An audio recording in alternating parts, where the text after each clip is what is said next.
Bem, meus queridos amigos e irmãos, muito boa noite. Estamos aqui, como acontece toda terça-feira, sempre às 20 horas, com o programa Hermínio C. Miranda, o grande escriba, sempre na companhia da bela Ana Maria Miranda, filha do Hermínio.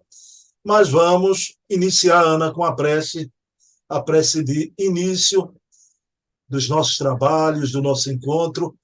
Então, rogando a proteção a Deus para que na noite de hoje demos continuidade às informações, a este verdadeiro documentário sobre Inês Chiarelli de Miranda, a esposa, a grande companheira da vida inteira do Hermínio, esta mulher notável que foi o braço e o apoio para que Hermínio desempenhasse todas as suas atividades e também as atividades espirituais.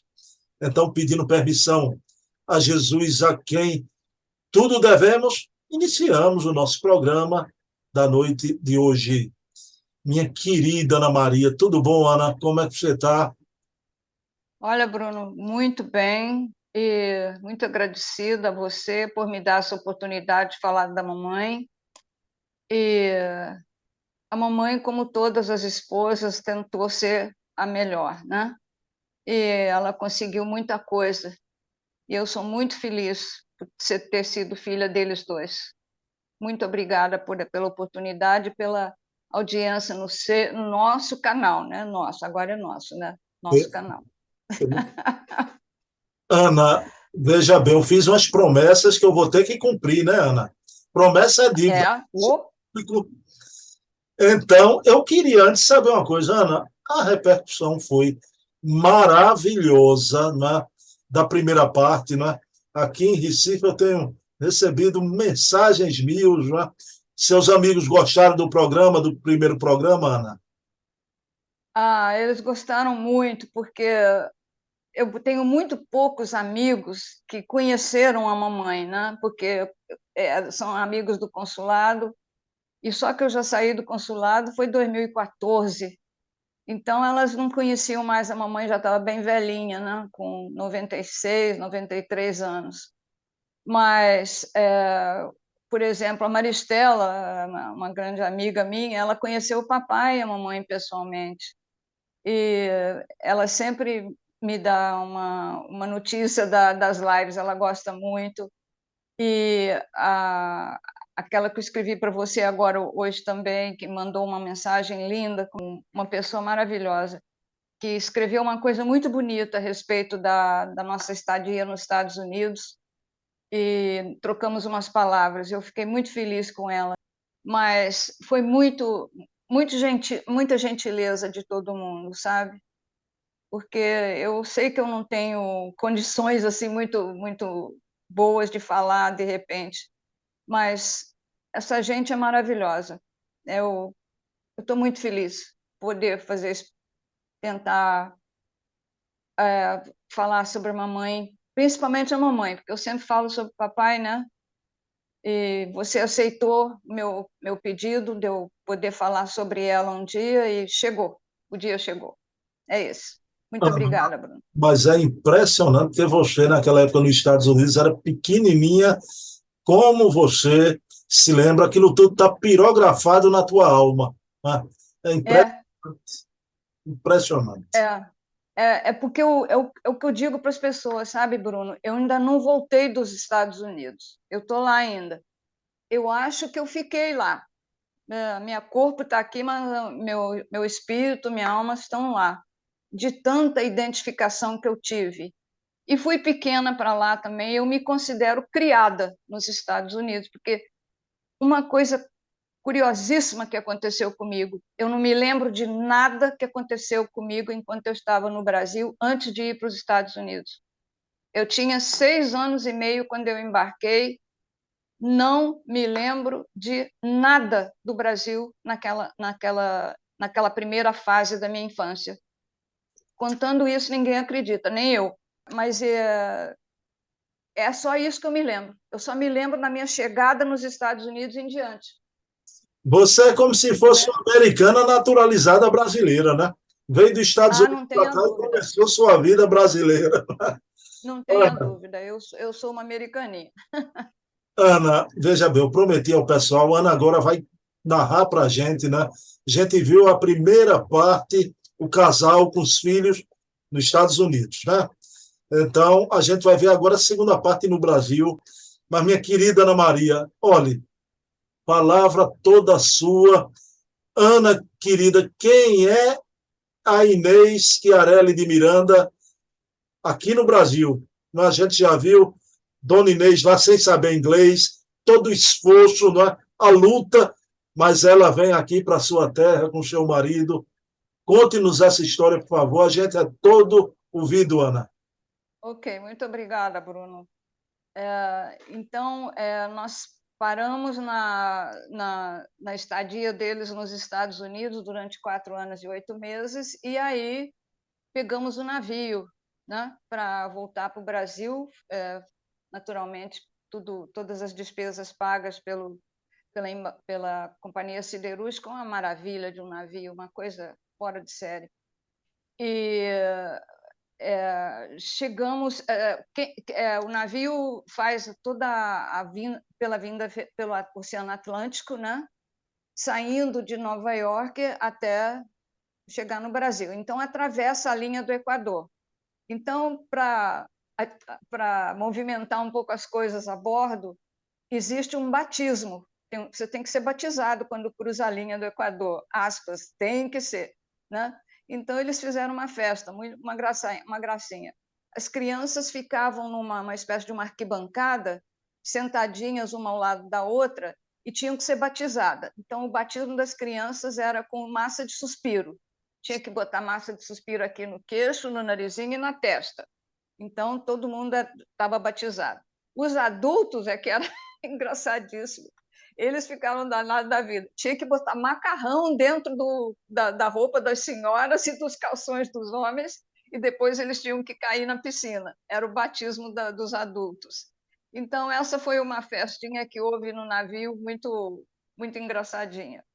Bom, então, nós voltamos. Chegamos no Rio no dia 21 de outubro, embarcamos lá dia 8, em Nova York, no SS Argentina, era o nome do navio, e desembarcamos na Praça Mauá, no Rio de Janeiro, e estavam lá alguns, eu não me lembro bem, mas os parentes do papai mais do que da mamãe, porque os da mamãe estavam mais em Minas, no Paraná, em Volta Redonda, e acho que não tinham condução, mas então estava lá a vovó, estava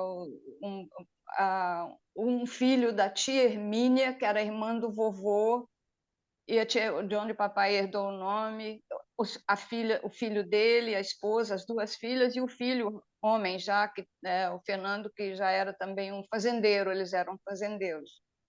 Então, saímos do navio e fomos para a nossa casa, não imediatamente. Nós, as crianças, Marta, Gilberta e eu, fomos para a fazenda da tia Hermínia, em uma fazenda que ela tinha. Ela, com 90 e tantos anos, ela dirigia essa fazenda sozinha.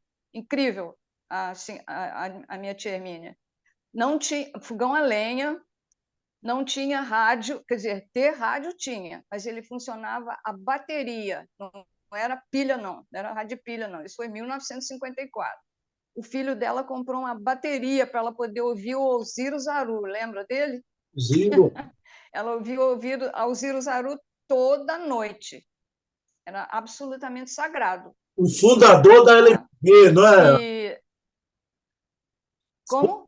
O fundador da LBV, da Legião da Boa Exatamente, Vontade. não, mas ela não deitava antes de ouvir o Zaru. Mas ela cozinhava no fogão de lenha, era uma maravilha. Ficamos lá algumas semanas até o papai e a mamãe desembarcarem as coisas do navio e chegarem à nossa casa em Volta Redonda, aquela casa, a última que nós saímos, na rua 26, número 33. Bom, chegamos em Volta Redonda, eu sem falar, eu falava português, mas não lia português nem escrevia português. Então, eu não podia ir para a escola. Como é que eu ia fazer? E eu tinha que ir para a escola, porque eu não podia voltar para o primeiro ano primário com 11 anos. Eu tinha que fazer a admissão ao ginásio. E a minha sorte foi que a nossa vizinha, que morava na casa ao lado da nossa, a Noêmia, ele era um dos engenheiros da companhia e a Noêmia era professora. E ela me adotou. Ela me adotou e me preparou para fazer a admissão, o curso de admissão. Eu fiz o curso de admissão, passei por debaixo da porta, porque a nota mínima era 5, eu tirei 5,5, 5,5, e passei com nota global 5,5. Mas fiz o que eu pude. Depois entramos em colégios católicos, eu entrei num colégio de freiras, no primeiro ginasial. A Marta ainda não tinha a idade para entrar em colégio, ela estava com 5 anos e pouco, e ela começou a estudar também. E aí a dona Inês, conhece a dona Inês? A dona Inês começou a botar as uninhas de fora. Aí um dia ela chegou para o papai e disse assim: o Emílio, assim, eu acho que está tudo muito bem aqui, era início de 1956. Olha, eu acho que está tudo muito bem aqui, mas eu acho que nós devíamos, você devia pleitear um cargo no Rio de Janeiro para nós criarmos os nossos filhos nos Estados Unidos, no Rio de Janeiro. Mas Inês, nós já temos uma casa aqui montada e tudo. Não, mas seria bom, porque o Rio de Janeiro é o Rio de Janeiro, é a capital, né? Vamos para lá, não sei o que e tal. Aí o papai disse assim: tá bom, então o que a gente vai fazer? Venderam um sonho que eles tinham, que era ter comprado um carro lindo nos Estados Unidos, trouxeram o carro todo 0 quilômetro, um Ford, muito bonito. Mas o papai não queria levar ele para Volta Redonda, não, porque não era picha ainda as ruas, sabe? Era paralelepípedo. E não era bem por isso também, não. Ele não queria exibir, sabe? Papai não era assim de se exibir, nem exibir as coisas. Ele deixou o carro num depósito no Rio de Janeiro. Aí a mamãe disse assim, ele disse assim, bom, para comprar o apartamento eu vou ter que vender o carro. Ela disse, venda o carro, venda o carro. Nós não precisamos de carro, a gente pega ônibus, não tem problema. Nós precisamos de um apartamento para criar as crianças e tudo mais. Bom, eles compraram um apartamento em Botafogo, deram o carro de entrada, era 900 mil, não sei o que o apartamento. Ele deu o carro de entrada, que era 400 mil, e pagou o resto em 10 prestações. Ele não suportava prestação. Ele sempre dizia que a gente tinha que juntar dinheiro e comprar a coisa. Não ter cartão de... Ele nunca teve cartão de crédito, mamãe nunca teve, nós nunca tivemos. Ele dizia, junta o dinheiro e compra. Não compre uma dívida, compre o que você quer. E a minha vida, então, foi toda essa. Nunca tive cartão de crédito, nunca. Bom, mas, e ele procuraram um apartamento, compraram um apartamento, o apartamento era muito bom, tinha 3 quartos, uma saleta que dividia os cômodos, cozinha, banheiro, dependências de empregada, uma sala bem grande, e nesse apartamento eles ficaram de 1956 até, acho que 1970. Foi nesse apartamento que o papai fez todas as regressões do Luciano para o Camille Desmoulins, anos mais tarde, né? Eles mudaram para o Rio de Janeiro em 1956, no início, que não foi só uma mudança de apartamento, de casa, de Volta Redonda para o Rio de Janeiro. Mudou a vida do papai. Isso mudou a vida do papai. O papai já chegou aqui tendo lido toda a obra de Kardec, indicada em Volta Redonda pelo amigo dele, engenheiro Fleury. Ele já tinha lido a obra de Kardec, ele já tinha lido Delane, ele já ia ler Leon Denis e tal. Já chegou aqui e logo se inscreveu, eu não sei se se inscrevia para receber o reformador, ou se compravam numa banca, isso eu não sei. O fato é que ele começou a ler o Reformador. E foi daí que ele escreveu aquele Divisionismo e Espiritismo para o Dr. Van Tuyl, em 1956. E em 1956, em outubro, ele se declara espírita. Pronto, já tá. Essa parte estava resolvida. Mas entrou em 57, ele já começou a escrever para o Reformador a pedido do Dr. Van Tuyl e se corresponder com o exterior, ou seja, com Maurice Barbanel na França, com o Psychic Observer nos Estados Unidos e assim por diante. Em 1958, ele já tinha a coluna, né? A coluna dele no Reformador, lendo e comentando.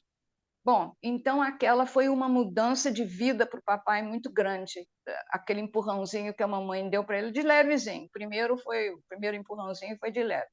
Ela era muito delicada, né? Bom, então passou esses anos todos que nós vivemos lá, mas uma coisa perturbava a mamãe, continuava perturbando, é que ela queria que o papai tivesse um lugar dele na casa, um escritório, porque as regressões do Luciano ele fazia na sala de visita, deitado no sofá, entendeu? Não tinha um cômodo para ele. Então ela começou a querer dar outro empurrãozinho nele. Ele disse: Inês, para, pelo amor de Deus. Não, olha aqui, vamos pensar bem. Você precisa de um lugar para você estudar, para você descansar, para você ouvir sua música, para você escrever. Ele queria fazer uma reuniãozinha, né, mediúnica dele, não tinha lugar. Então, eles começaram a procurar um apartamento maior e encontraram esse apartamento. Era em Botafogo também, mas era numa rua chamada Rua Assunção. O apartamento está lá até hoje. É um apartamento de cobertura e era grande, e ele comprou do senhor que construiu aquele edifício lá em Botafogo. E a mamãe desconfiou de uma determinada parede lá, que ela batia assim, era meio oca. Aí ela perguntou para o papai: o que é isso aqui? O apartamento termina aqui, eu bato aqui. Ele telefonou para o senhor que construiu o edifício, que era um engenheiro, e de quem ele comprou a cobertura, e falou: doutor Marcos, o que é esse. Minha esposa disse que. Ele disse: Hermínio, não tem nada lá, é só uma parede, lá é um vão. Ele: como assim um vão? Ele disse: olha, dá para você construir alguma coisa que você quiser lá. Você fala com a prefeitura, fala com o condomínio, faz a planta, regulariza tudo e constrói. Aí o papai disse: nossa, porque o apartamento já tinha 3 quartos, 2 salas, cozinha, banheiro, área de desempregada, e tinha um terraço muito grande, de 95 metros quadrados, você imagina, no apartamento. Mas só tinha 3 quartos. Um do Gilberto, um meu e da Marta, e outro do papai e da mamãe. E aí o que o papai fez? Derrubou aquela parede oca da mamãe, fizeram uma planta lá, ele construiu uma sala de jantar, o meu quarto e o escritório dele. Mais 3 cômodos. Aí, meu quarto fazia parede com o escritório dele. Mas para chegar no escritório dele, passava por dentro de uma saleta que tinha a sala de visita e uma outra sala de estar. Saía daquela sala de estar, saía para uma varanda, e a varanda acompanhava o edifício até o fim. Pegava toda a lateral do edifício e mais a metade da frente do edifício. Era uma cobertura grande. Tinha outras 2 coberturas, mas eram bem menores. A dele era o Dr. Marcos, que construiu o edifício, comprou para ele, fez para ele. Então, o que ele fez? Ele tinha que sair da sala a salinha de estar, passar para a tal varandinha, descer toda a parte lateral do edifício para entrar no escritório dele. Ele chamou um marceneiro de Volta Redonda, ele ficou todo animado depois, chamou um marceneiro de Volta Redonda para construir a estante dele, para fazer a estante dele e colocar os livros. e os aparelhos dele, toca-discos e gravadores, e colocar a porta, até rede ele botou lá, mas é uma coisa incrível. E a estante iria do chão ao teto, pegava toda a parede de frente assim do quarto, a lateral e mais um pedaço daqui, porque a janela, a porta para ele entrar ficava atrás, ele entrava assim, da varandinha para dentro, né? E o meu quarto ficava assim, parede com a dele. Bom, aí ele começou com as reuniõezinhas dele em casa, muito feliz, e recebeu Divaldo 3 vezes lá, Valdo Vieira, outras pessoas que faziam parte da reuniãozinha dele, e eles foram vivendo lá. Bom, ele também estava subindo meteoricamente na companhia siderúrgica. Ele saiu de Volta Redonda, veio direto para o escritório do diretor tesoureiro, depois ele foi escolhido contador-geral, depois ele foi escolhido diretor tesoureiro, quando o diretor saiu, ele foi eleito diretor tesoureiro, e mais tarde, no final, ele já foi vice-presidente de controle. Ele tinha 7 empresas da Companhia Siderúrgica sob a responsabilidade dele. Uma delas ficava em Salvador e chamava Opalma, porque o óleo de palma, o óleo de palma era muito necessário para lubrificar os trilhos de ferro, para não enferrujarem. Então, a companhia tinha essa subsidiária em Salvador. E toda vez que ele ia lá, ele ligava para o Divaldo e conversava. O Divaldo convidava ele lá para lá, ainda estava no pau da fome, né? Pau de Lima, Lima. Pau de Alda Lima. Pau de Lima. Pau de Lima. E Exatamente. ainda está lá até hoje, viu, Ana? Ainda Exato. é Lima. É. Então, ele ia para lá. Aí o doutor Bezerra, muitas vezes, chamava, pedia para o Divaldo chamar o papai para o papai ir lá.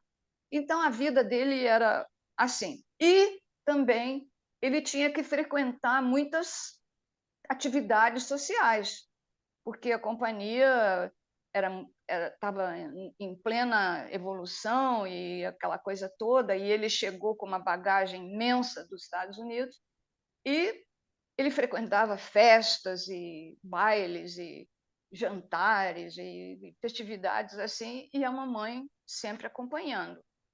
E ela sentiu uma necessidade de não se equiparar a ele, porque a cultura do papai era realmente, como dizia um amigo meu, fora do sério. Não é? Era fora de série a cultura que ele tinha. E ela não ficou por baixo. Enquanto ele estava lá trabalhando na siderúrgica, subindo, subindo, subindo, ela fez o curso secundário e se formou. Nós nas universidades, Marta, Gilberto e eu, e ela fazendo o curso secundário, ela fez e se formou. Depois ela se matriculou na Aliança Francesa, fez 3 anos de curso na Aliança Francesa, se formou em francês. Depois foi estudar alemão no Instituto Goethe, ficou 2 anos no Instituto Goethe, se formou, e depois começou um curso de italiano. Mas quando ela começou o curso de italiano, ela se encantou pela pintura em tecido, que estava muito na moda na época, e foi aprender a fazer pintura em tecido. Aí ela aprendeu a fazer pintura em tecido, ela pintava os tecidos para ela depois costurar, fazer a roupa dela, porque ela costurava também. E aí ela, inclusive dos Estados Unidos, ela trouxe vários tecidos para ela fazer roupas para ela aqui, inclusive tecidos muito bonitos e tudo. Eles trouxeram tudo dos Estados Unidos, até carro, né? Bom, e ela então começou a estudar pintura em tecido, depois passou para ter pintura em porcelana. Ela começou a ficar encantada com a pintura em porcelana, estudou com um dos maiores mestres do Rio de Janeiro naquela época, o professor De Vincenzi, o nome dele, italiano, e ele adorava ela. E ela fez o curso todo de pintura em porcelana, tinha muito bom gosto também. Depois ela fez pintura em quadro, a tinta a óleo, começou a estudar pintura a óleo, depois pintura em acrílico, e depois ela aprendeu a fazer espelhos, que era muito difícil também. tudo isso ela assim, tentando se equiparar para ser uma companheira ideal para o papai, né? Porque o papai frequentava esses lugares todos muito, né? Culturais e tudo mais, e ela agora já estava assim, não equiparada a ele, mas ela estava muito bem. Ela sabia falar 3 línguas, fora o inglês, né? E a mineirinha de Oiruoca estava lá firme. E ela continuava estudando e continuava fazendo coisas lindas e sempre dando empurrãozinho no papai. Até que houve uma festa, as embaixadas eram todas no Rio de Janeiro, ainda não tinham se mudado para Brasília, logo no início que eles se mudaram para o Rio. E só depois, aos poucos, as embaixadas iam passando para Brasília, né? A embaixada americana, acho que foi a primeira. A embaixada americana funcionava em Brasília antes de Brasília existir. Funcionava dentro de um vagão de um trailer, mas ela já estava lá em Brasília. Mas então construíram as embaixadas lá, e aí é que os embaixadores foram para lá. Mas os embaixadores moravam aqui no Rio e moravam na rua São Clemente, que era uma rua perto do apartamento deles. Mas as residências dos embaixadores dos Estados Unidos, da Inglaterra, da França, quem mais? Portuguesa, embaixada portuguesa. E numa dessas festas que o papai teve que participar como diretor, a mamãe não fez por menos. Pegou um dos panos que ela trouxe dos Estados Unidos, um tecido lindíssimo, e ela tinha olhos verdes, né? E o verde do tecido era bem clarinho e eram uns quadradinhos assim, tipo 1,5 cm cada quadradinho do tecido, com um fiozinho dourado em volta, uma coisinha mínima, mas era lindíssimo o tecido. E ela tinha uma costureira a costureira dela morreu e ela, antes de morrer, ela disse: eu vou te dar o nome de uma amiga minha que é muito boa costureira, Inês, se você precisar no futuro. E essa senhora morreu. Aí ela passou para essa outra. Aí houve uma festa na embaixada, se não me engano, da Inglaterra, não tenho certeza. Mas, de qualquer forma, papai foi e ela foi, mandou fazer um vestido lindo para ela, comprido, mas belíssimo. E aí dançou com o papai lá, conversou com as senhoras da companhia siderúrgica e mais outras pessoas. Lá pelas tantas, ela está sentada num sofá, conversando com as senhoras, assim, para o lado e tal. Vem uma pessoa e bate no ombro dela: senhora. Aí ela, pois não, olhou para a senhora, sabe quem era, o Bruno? Está seguro aí? Segura na cadeira. Marta Rocha. Meu Deus! Já Miss Brasil! Miss Meu, Brasil. meu Deus! Isso. Marta Rocha, quando ela olhou assim para Marta Rocha, ela. Você, Marta Rocha, ela, muito prazer, a senhora desculpa incomodar, mas eu queria saber, se fosse possível, a senhora me dizer onde a senhora comprou esse tecido, porque eu achei lindo, era da cor dos olhos da Marta Rocha, coisa linda, e dela também. Aí ela disse: olha, lamentavelmente eu comprei nos Estados Unidos, mas o seu costureiro, quem é? Ela disse: não, Marta, eu não tenho costureiro, eu tenho uma modista. Ela não é uma simples costureira, é uma modista, mas é ela quem fez meu vestido. Mas teria o maior prazer de passar o nome dela para você, e passou o nome da modista para Marta Rocha. E nós tínhamos visto a Marta Rocha tirar o segundo lugar lá nos Estados Unidos na televisão preto e branco, foi em julho de 1954. Nós embarcamos em outubro de 54, mas vimos a Marta Rocha tirar o segundo lugar. E quando a Marta Rocha chegou. Ana, segundo lugar no concurso Miss Universo. Miss Universo. E é isso que eu ia falar. Quando a Marta Rocha chegou lá, com aquela beleza dela, aqueles olhos dela, que era uma coisa, parecia duas esmeraldas, né? As casas de apostas dos estados de Nova York, então, pelo menos, votou tudo na Mata Rocha. Mata Rocha era primeiro lugar varado, mas na hora do concurso, diz ela que os jornalistas inventaram aquelas 2 polegadas a mais, né? Porque não havia como a outra ganhar dela, ela tinha que ter sido Miss Universo. Mas ela, numa biografia que ela escreveu, ela concordou que ela não tinha as 2 polegadas a mais. 2 polegadas é bastante, né? Não era tudo isso, não. Mas foi essa a desculpa, né? Mas ela tirou 2º lugar, mas ela ficou sendo a eterna Miss Brasil, né? Ninguém depois dela.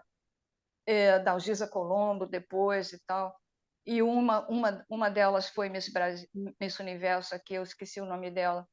Mas, de qualquer maneira, a mulher brasileira é muito bonita, mas a Mata Rocha foi a Miss, né? E uma pessoa muito, muito humana, muito delicada e tudo. Mas, então, até isso aconteceu.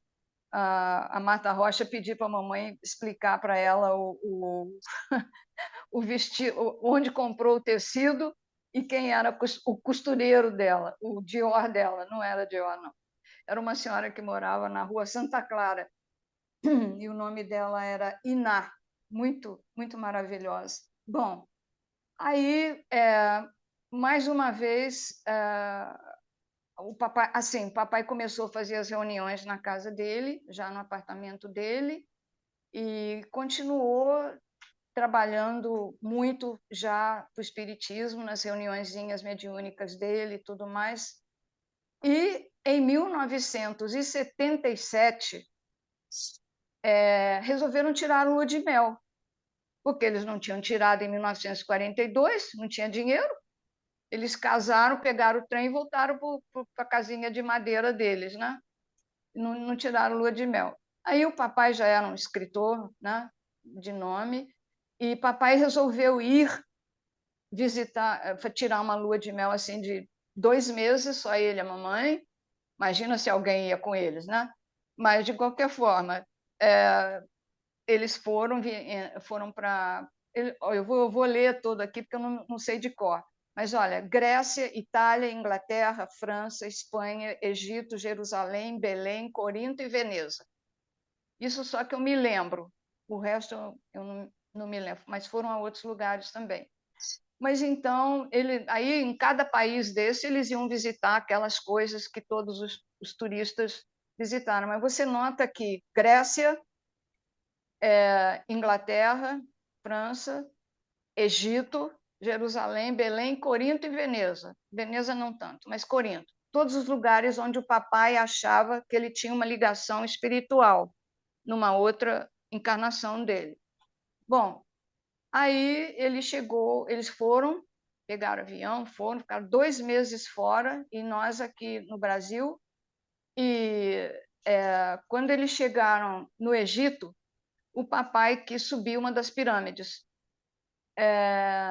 O médico dele, o cardiologista, tinha proibido ele de entrar na pirâmide, porque parece que um lugar muito fechado, e ele tinha problemas cardiológicos, né, cardíacos, e os médicos não aconselharam. Mas você acha que ele deixou de ir? Em hipótese alguma. Ele subiu a pirâmide para ver o processo iniciático, como era, né, na antiguidade, ver as tumbas lá dos faraós, dos reis e tal. Enquanto isso, você acha que a mamãe foi fazer o quê? Andar de camelo. Ela, pirulitou do papai, ele não viu. Ela foi para um determinado lugar, que ela viu uns camelos lá, e foi andar de camelo, enquanto o papai subia a pirâmide. E papai ficou muito impressionado com a pirâmide, muito emocionado. E um outro lugar que ele ficou muito emocionado também foi Corinto, porque era onde Paulo apóstolo pregava, né? E tem uma montanha lá, uma pedra, uma coisa imensa, e num determinado lugar da pedra tem o lugar onde Paulo ficava para pregar para o povo lá embaixo, né? Então, o papai perguntou para um senhor que era mais ou menos um informante lá, um guia, né? Eu posso subir lá onde Paulo pregava? Ele disse assim, pode. Aí o senhor desceu e o papai subiu lá e ficou no lugar onde onde Paulo pregava, e ficou muito emocionado. Depois ele desceu, e era areia, né? E ele ajoelhou no chão, o papai ajoelhou no chão, e porque ele tinha visto uma plantinha desse tamaninho assim, uma coisinha desse tamaninho, uma florzinha assim. Ele perguntou para o senhor, que plantinha é essa? Ele disse, isso aí é camomila. Ele disse, eu posso pegar uma? Ele disse, pode. Aí ele arrancou aquela florzinha de camomila, botou no passaporte dele. Ele nunca mais tomou outro chá na vida, foi sempre camomila. Essas coisas, né? Bom, chegaram em Jerusalém e Belém, e os lugares onde Cristo esteve é, é o que conta a história, né? Aí, então estão lá as Ana, conclusões. Ana, só uma coisa. Eu estou achando essa simetria maravilhosa. Ele teve no lugar que Paulo pregou, e a gente já viu isso em outros programas. O Hermínio tinha informações espirituais que ele teria sido Barnabé, o companheiro de Paulo, né? Então aquilo ali é muito significativo, ele está ali, não é? Seguindo os Não, passos de Paulo e de Jesus, né? com certeza. É por isso que eu te disse, ele fez um roteiro mais ou menos encaixando nas encarnações que ele soubera que ele tinha. Ele queria visitar os locais, né? Daí ele foi à Grécia, né? E foi a todos esses lugares, inclusive Jerusalém e Belém. Quando eles chegaram em Jerusalém e Belém, os lugares onde Cristo esteve, ou que a história conta que Cristo esteve, o lugar onde Cristo nasceu, o lugar onde foi colocada a cruz, fincada no chão, a cruz onde Cristo foi crucificado, o Jardim das Oliveiras, onde Cristo teria rezado. Eles foram visitar esses lugares todos. Foram no Horto das Oliveiras, e tinha um padre lá nos tipo um guia. Aí o papai e a mamãe rezaram lá em cima de uma pedra que era mais ou menos muito frequentada pelos outros, as outras pessoas também, mas no dia que eles foram tinha poucas pessoas. E papai e mamãe lá rezando em cima da pedra, uma pedra imensa, e um senhor assim, tipo um padre mais adiante. Aí rezaram, aí o papai falou assim para a mamãe, terminou de rezar, Inês? Ela falou assim, terminei. Aí o padre ouviu, chegou para eles e falou assim, são brasileiros? Ele falou assim, somos. Aí ele falou, eu sou português. O padre era português. Aí o padre fez uma amizade com eles, em frente à pedra. Aí o papai falou assim, qual dessas pedras supostamente foi a que Cristo chorou em cima antes de Pilatos entregar a ele? Ela disse assim, só está diante dela. Era a pedra que eles tinham selecionado para rezar, era aquela. O padre teve um gesto assim encantador. Ele pegou uma pedra que estava no chão, uma pedra comum, bateu na pedra e tirou um pedaço da pedra, mais ou menos desse tamanho, dessa pedra onde supostamente Jesus rezou, né? A pedra desse tamanho da pedra. E essa pedra o papai trouxe para o Brasil, naturalmente, e nos mostrou, claro. E sabe o que eu fiz, Pedro? Bruno? Eu peguei um alicate e fui quebrando a pedra em pedacinhos desse tamanho assim, tamaninho do dedinho minguim, da pontinha do dedinho minguim. E para cada pessoa que eu conhecia, eu dava um pedacinho daquela pedra para proteger a pessoa. Pergunta o Luciano Klein, a primeira vez que eu fui lá no Ceará e fiz uma palestra, não sei fazer palestra, eu fui lá falar, conversar com eles, estava são de gente lá, e eu levei uma porção, acho que uns 10 saquinhos de celofane com uma pedrinha dentro. E dei a cada um deles, a Luciano Klein, o Eduardo, aquele povo lá. E dei para várias pessoas, mandei para a Karina também, uma pedrinha daquela, muito pequenininha, porque a pedrinha agora está desse tamanho assim, era desse tamanho, agora ficou assim, eu quebrar com alicatinho. Bom, então, eles foram a esses lugares todos, mas viram uma construção, uma coisa assim absurdamente linda. Era arredondada, mas era uma espécie de uma igreja, mais redonda, assim. Por fora chamava atenção, mas eles não imaginavam o que tinha dentro. A mamãe entrou, tinha que entrar com véu, e ela estava com lenço no pescoço, ela botou na cabeça, entrou, e eles ficaram literalmente sem fala. Era tapetes persas no chão de mármore, de granito, de alabastro, e candelabros de pendurados das paredes, candelabros com velas dentro. As correntes dos candelabros parecia ouro, e uma coisa assim riquíssima. E papai, mas o que é isso? Supostamente era lá, é conhecido o local como o lugar onde a cruz de Cristo tinha sido enterrada, lá no morro, entre os dois ladrões, né? E supostamente foi nesse lugar. Então tinha um buraco imenso no chão, imenso. E umas senhoras rezando em volta, em torno do buraco, todo mundo de véu. A mamãe chegou, ajoelhou, enquanto o papai admirava as coisas e tudo, e uma senhora ao lado dela, e ela lá rezando muito devotamente, na beira do buraco. Mas o buraco era imenso. Aí a senhora cutucou ela assim, bem de leve no ombro, e falou assim para ela, fez assim com a mão e botou a mão assim dentro do buraco, a mão dela, da senhora. Botou assim, falou para a mamãe assim, como quem diz assim, põe a sua mão dentro do buraco. Aí a mamãe agradeceu muito e tal, e botou a mão dentro do buraco. Era onde a cruz de Cristo tinha sido depositado. Era um lugar assim sacrossanto. Então a mamãe ficou muito emocionada e aquilo ficou com ela o resto da vida, sabe?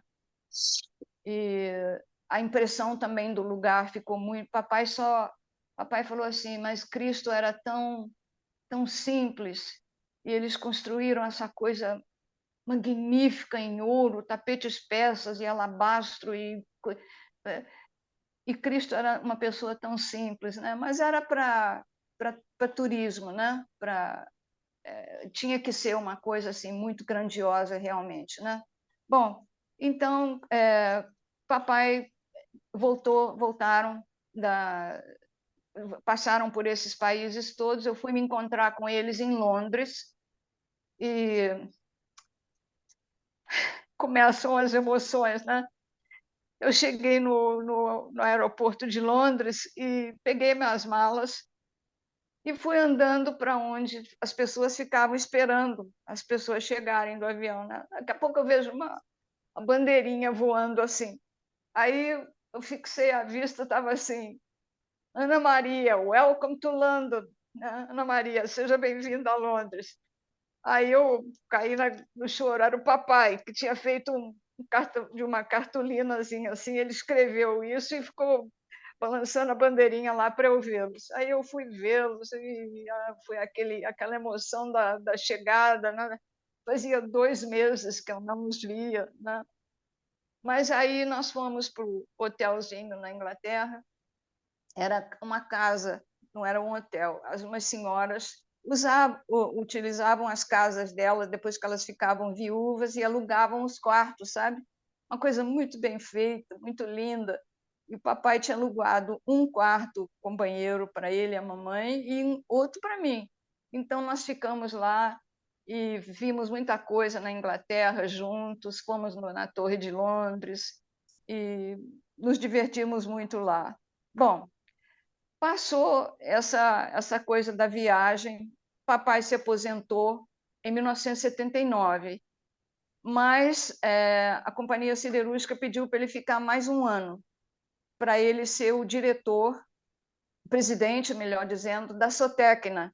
A Sotecna era uma empresa de seguros da companhia siderúrgica, e ele foi presidente da Sotecna até 1980. Em 1980, ele se aposentou de vez, quando ele acabou de escrever o Camille, passar as gravações do Camille, as 11 gravações que ele tinha feito, né?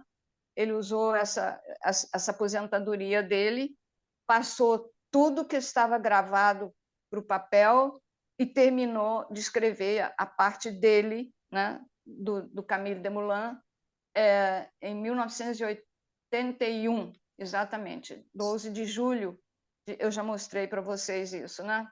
Bom, a mamãe, ela estava querendo dar mais uns empurrãozinhos no papai, estava faltando alguns empurrões ainda, né?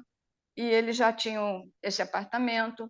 Aí, quando eles se aposentou, a mamãe disse assim: Hermínio, escuta, nós íamos todos os anos das férias das crianças, que agora eram crianças, né?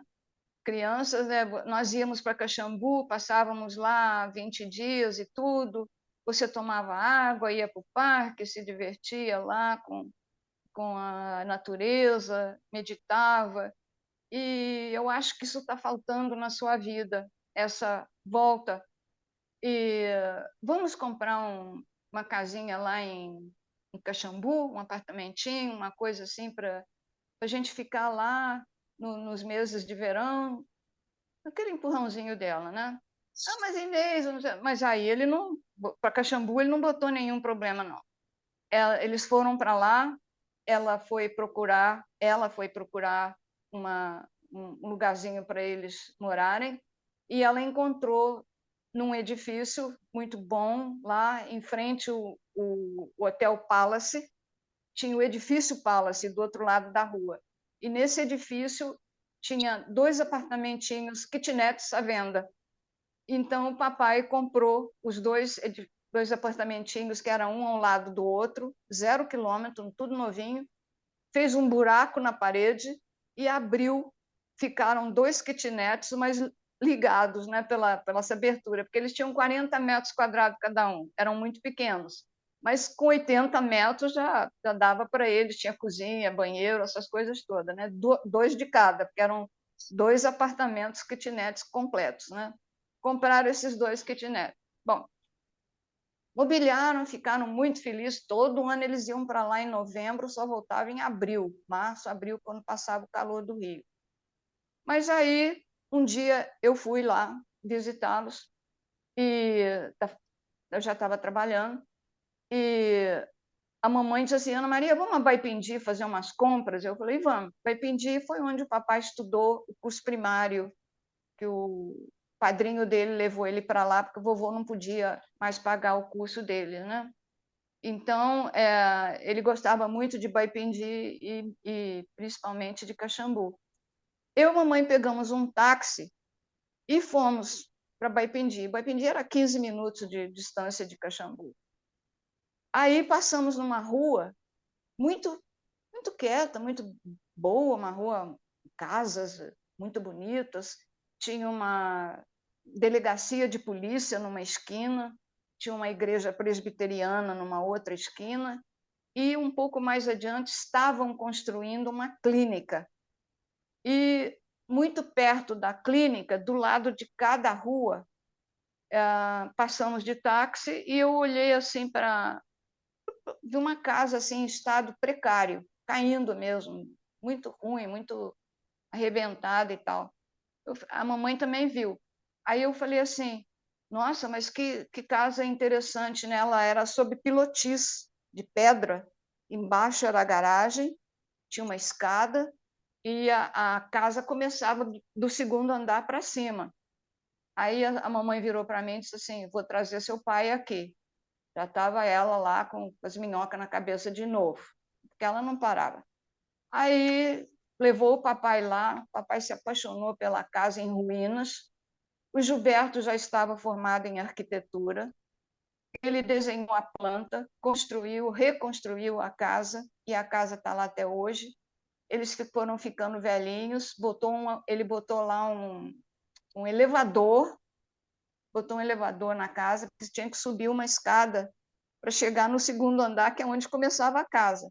Mas a casa tinha 5 quartos, um deles era da mamãe pintar, outro deles era o escritório do papai, e os outros 3, um deles e 2 de visita.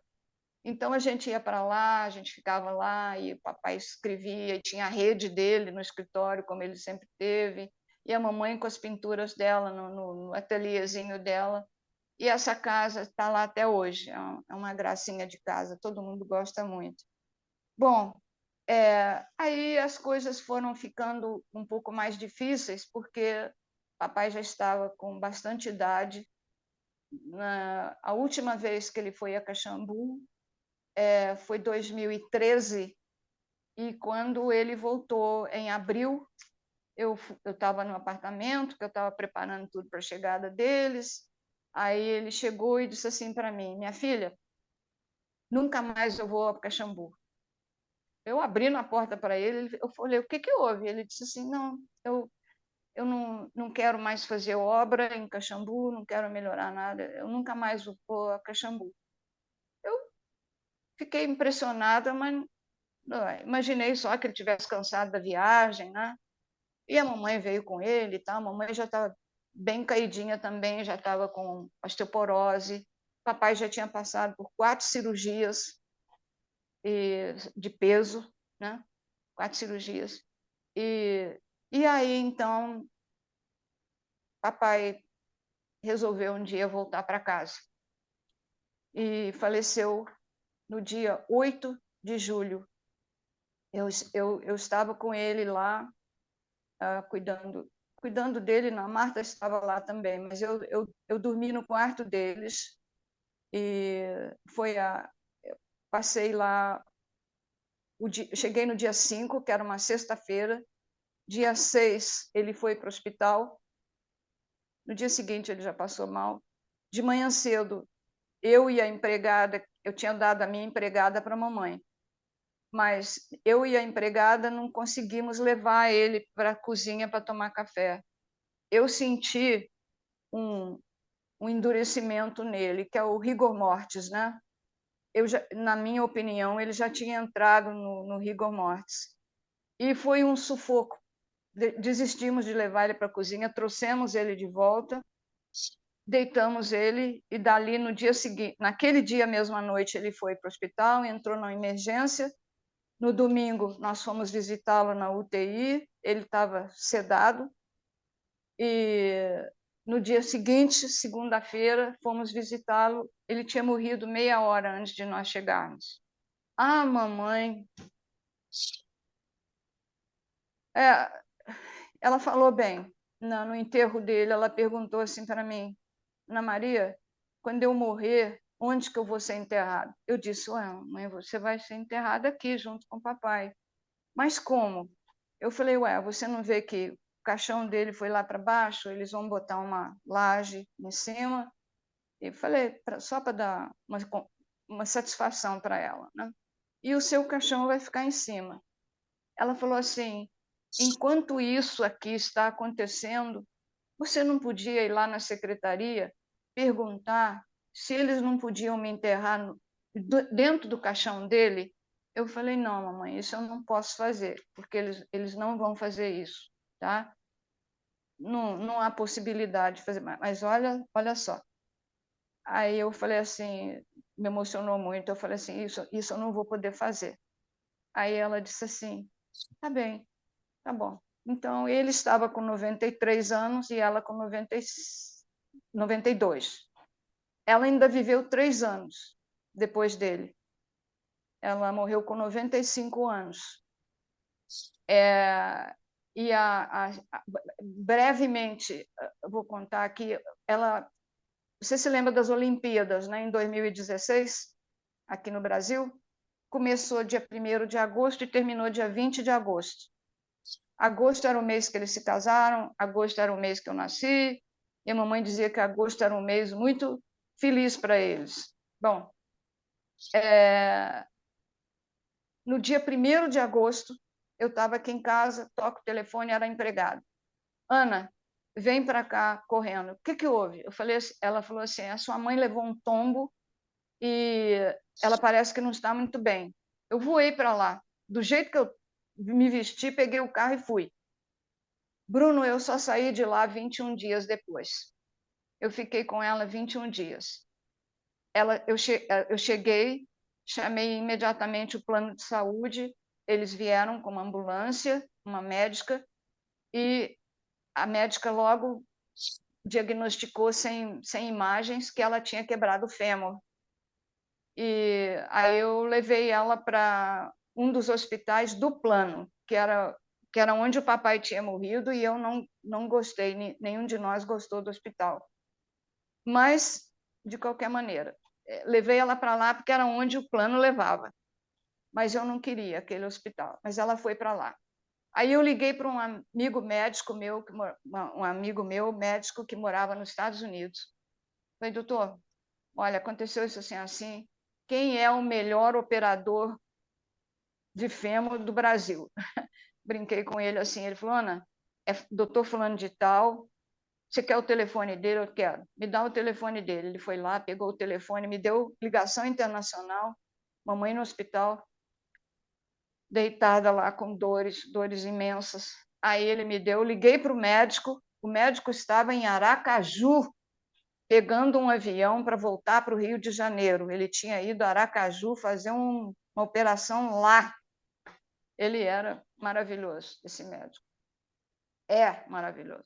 Bom, aí eu falei assim, mas o senhor não vai para o hospital X, não. O senhor vai para o hospital Y, porque eu vou transferir ela de hospital. Ela vai para um hospital de primeira linha. Não tinha condição de eu aceitar coisa menos. Aí eu chamei uma ambulância particular, que aí o plano não levava mais. Levei ela para um dos 3 melhores hospitais do Rio de Janeiro, mas era tudo particular. Mas ela foi muito bem. Ela ficou lá do dia 3 de agosto, a Olimpíada comendo solto. Do dia 3 de agosto até o dia 9, ela foi operada. Um dia ele veio, operou ela às 8 horas da noite, terminou a operação meia-noite, e aí ela foi para casa. Eles queriam que ela fosse para casa logo, porque não queriam que ela ficasse no hospital muito tempo, não. No 9º dia de hospital, ela foi para casa. Mas aí eu tive que encomendar uma cama hospitalar, né? Porque tinha que levantar a cabeceira. Ela não podia mexer nela, ela gritava de dor aqui. E ela tinha osteoporose também. E ela ficou deitada, sempre de costas. Ela não conseguia virar de lado. A gente virava ela de lado, eu botava travesseiros embaixo dela, quando tirava ela, buf, ela caía para trás de novo. Então ela ficou 20 dias deitada nas costas. E o nosso médico ia lá, não esse médico operador, mas o nosso médico ia lá, Ana, ela precisa fazer os exercícios dela. Eu disse, doutora, ela não aceita mais fazer os exercícios. Ela não quer mais. O rapaz vem aqui, não adianta mais, ela não quer. Mas Ana, eu falei, não adianta, ela não quer e ela sente dor, e eu não vou forçá-la. Aí ela ficou deitada, a Olimpíada, comendo solta. De vez em quando, meu irmão vinha de Volta Redonda com a esposa dele, mas eu fiquei lá direto. Deixei o Daíra aqui em casa com 2 cachorrinhos, os 3 gatinhos, 2 passarinhos, sozinho, sem empregada, sem nada. E fiquei lá com ela 21 dias. E eu dormia assim 2 horas por dia, porque eu não conseguia dormir mais do que isso. Mas fiquei com ela. O Gilberto vinha de vez em quando, no fim de semana, com a esposa, e eles me ajudavam muito. A gente dava banho nela, trocava de roupa. Aí, quando foi dia 20, era o final das Olimpíadas, né? Dia 20. Era um sábado. E a rua onde eles moram, nesse apartamento de cobertura, é uma rua muito populada. Tem muitos edifícios e muitas casas baixas e muitos edifícios, muita gente. Nós demos e ela estava um dia que ela estava particularmente não bem. E ela ainda chegou para o meu irmão estava lá, ela quase não conseguia falar mais, e ela falou para ele assim, bem perto do ouvido dele, para comprar o lanchinho para Marta. A Marta estava vindo de Florianópolis e o avião atrasou, e infelizmente ela chegou meia hora depois que a mamãe morreu. Mas a mamãe não esqueceu dela. E falou para o Gilberto: Gilberto, compra o lanchinho da Marta. Assim. Ele ouviu e saiu. Nós demos banho nela, nós três, a cunhada, a empregada e eu. Conseguimos vestir o pijaminha dela, com muito sacrifício, porque também ela já estava com rigor mortis. A gente não conseguia dobrar o bracinho dela, nem a perna. E ela deitada na cama, com aqueles olhos verdes, aquela coisa incrível. E eu fiquei pensando na vida dela, que foi uma coisa maravilhosa, né? Ela foi assim o esteio do papai, foi os pilares dele, perdão, e ele foi aquela paixão por ela. E foi assim a vida deles, o depois, né? No Camille Desmoulins, perdão, tem um capítulo chamado Depois do Depois. Então, ela morreu no sábado, e eu estava olhando assim para ela, para os olhos dela na cama, sentindo a dor que ela estava sentindo, e ela como que sorriu, me pareceu que ela sorriu. Aí eu fiquei olhando para ela, de repente, Bruno, eu não ouvi mais nada. O Neymar tinha feito o gol do Brasil, que deu a vitória do jogo ao Brasil. A rua explodiu em fogos de artifício. Eu falava com a minha cunhada do outro lado da cama, ela não me ouvia. Era só bombas estourando, fogos de artifício, barulho, aquela coisa toda. E eu olhando para a mamãe, e ela, de repente, eu não ouvia mais a batida do coração dela, só os fogos de artifício. E botei a mão assim no coração dela, não senti mais o coração bater. A minha cunhada falou assim: Ana, pega o espelho do banheiro. Eu fui no banheiro, peguei o espelho e botamos na boca para ver se tinha alguma coisa. Não, não tinha mais. Ela tinha morrido. E ela própria fechou os olhos. Ela fechou os olhos. Ela não foi. Ninguém fechou os olhos dela, não. Ela fechou os olhos assim, e a cabeça dela foi virando para a esquerda e subiu com os anjos para a eternidade. Então, isso foi dia 20. Dia 21, ela foi enterrada. E dia 22 foi meu aniversário. Então, a última coisa que eu pude fazer por ela foi levá-la para onde o papai estava, e deixamos ela lá. Mas aquele sorriso que eu tinha visto, eu achei que eu tinha visto ela sorrir. Eu acho que ela morreu naquela hora, porque ela sorriu. E eu tenho a impressão que ela já estava subindo para a eternidade, e ela já tinha visto alguma coisa lá, papai, a família dela esperando. Tem impressão, é coisa que eu estou imaginando da minha cabeça, né? Mas foi assim a vida deles dois, um para o outro para um.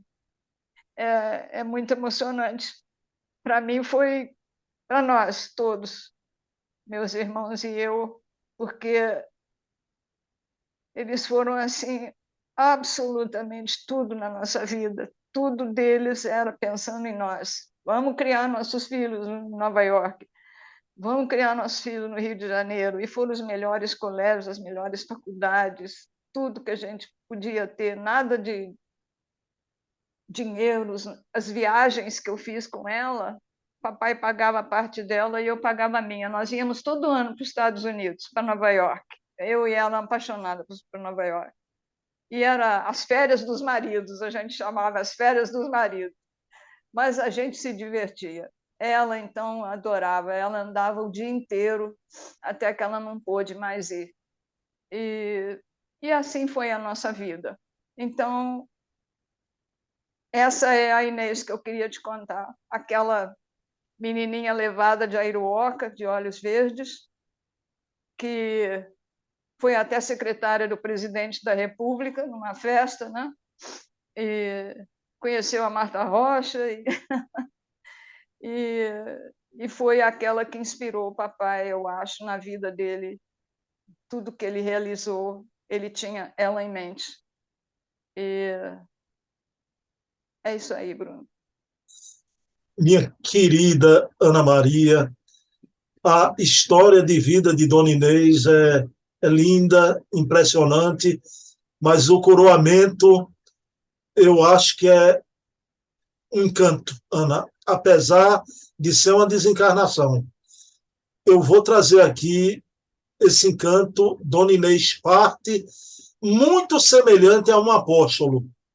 Eu vou narrar isso aqui rapidamente, mas Ana Maria, pessoal, eu e Ana Maria, a gente tinha combinado, e se desse mais de uma hora da locução de Ana, a gente deixaria as fotografias, porque são muitas, muitas fotografias para o terceiro programa. Então, a gente vai fazer uma terceira parte desse documentário.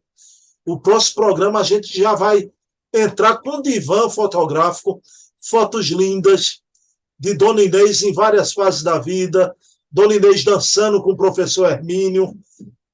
Esse presidente da República, vocês vão saber quem é. Mas, Ana, deixa eu lhe contar uma coisa. O Chico Xavier dizia o seguinte, né, aos amigos espíritas: no dia que eu partir, eu só vou partir no dia em que o povo brasileiro estivesse feliz. Oh, Ana, de junho, né? meu Deus. Naquele dia do pentacampeonato. O Brasil Nossa. foi campeão no Japão com aqueles 2 gols de Ronaldinho, de Ronaldo Fenômeno, e o Chico parte naquele dia, ele ainda perguntou o resultado do jogo, né? O rapaz que o atendia disse que o Brasil tinha ganho, ele sorriu, e ali ele deitou-se e saiu do corpo, Ana Maria. E aí a gente sempre perguntava, poxa, o Chico dizer que só partiria no dia que o povo brasileiro tivesse feliz. Pois é, ele partiu, ninguém imaginava, o Brasil em festa do Oiapoque ao Chuí. Ana Maria, com todo respeito, me permita, o Brasil, essa Olimpíada que você falou, Ana Maria, o Brasil nunca tinha ganho um título de futebol em Olimpíada. Foi a primeira vez. Só ganhou até hoje 2, depois voltou a ganhar novamente. Mas aqui no Brasil foi a primeira vez que o Brasil foi campeão olímpico de futebol. Com aquele gol de pênalti do Neymar, não é? Contra a Alemanha, para quem o Brasil tinha perdido em 14, de 7-1. Então, claro que foi os meninos mais novos, mas o Brasil foi campeão. E você fala que o hospital, o entorno, espocavam os fogos, o povo gritando, você não conseguia falar de um lado para outro da cama, e Dona Inês, semelhante a Chico, fecha os olhos, a felicidade em volta do povo simples, o povo brasileiro, e Dona Inês parte feliz ao lado dessa alma extraordinária. O professor Hermínio veio buscar lá na Cinezinha. Então, imagine a estrada de luz e quanta gente veio recepcionar Dona Inês. Essa imagem que eu quis trazer aqui, ouvindo você, eu não sabia que Dona Inês tinha partido no dia, fiquei sabendo agora, feito vocês, no dia do final da Olimpíada. Ana, com essa imagem, eu peço para você fazer a prece final do nosso programa. Ok, Bruno. Meu Deus, eu não sei como começar isso, a não ser agradecendo ao Senhor por esses dois anjos que o Senhor colocou na nossa vida e que foram tão bons para outras pessoas também. Fizeram a alegria de muitas pessoas. Eu agradeço muito ao Bruno por essa oportunidade de poder falar sobre a mamãe, porque estaria faltando alguma coisa na biografia do papai, digamos assim, 80% da biografia do papai, se não tivesse a participação da mamãe. E ela foi de uma tenacidade, de uma inteligência, de um amor assim, acima de tudo. Imagina querer ser enterrada dentro do caixão com ele. Ela me pediu isso. Meu Deus, o senhor sabe disso, que eu não estou falando coisa à toa. Eu agradeço ao Senhor por ter me dado essas duas criaturas, nos ter dado aos filhos e a todas as pessoas que os conheceram. E tenho certeza que ambos, quando chegaram na espiritualidade, foram recebidos por todos aqueles que os amaram aqui na Terra. E todos, amigos, parentes, pais, mães, avós, todos. Mas a falta que eles dois fazem, o Senhor, como Deus, sabe o quanto faz falta um pai e uma mãe. Mas daqui a pouco a gente estará lá com eles também. Eu agradeço ao Senhor pela vida deles, por tudo que eles conseguiram fazer, saindo os dois de famílias bastante, não pobres, mas de famílias que não tinham muito e que foram grandiosos. E nunca se aproveitaram disso. Eles sempre fizeram o bem para todo mundo. Eu agradeço ao Senhor e agradeço a todos que estão nos assistindo e ao Bruno por essa oportunidade. Muito obrigada, Bruno. Eu agradeço você Ana, do querida. meu mais profundo coração. Obrigada. Ana, eu que agradeço. Eu quero dedicar esse programa, como eu sempre faço, à minha mamãe, Eva Tavares. E você sabe que eu tenho uma queda por mãe, né, Ana? Por motivo. E eu vou lhe dizer uma coisa.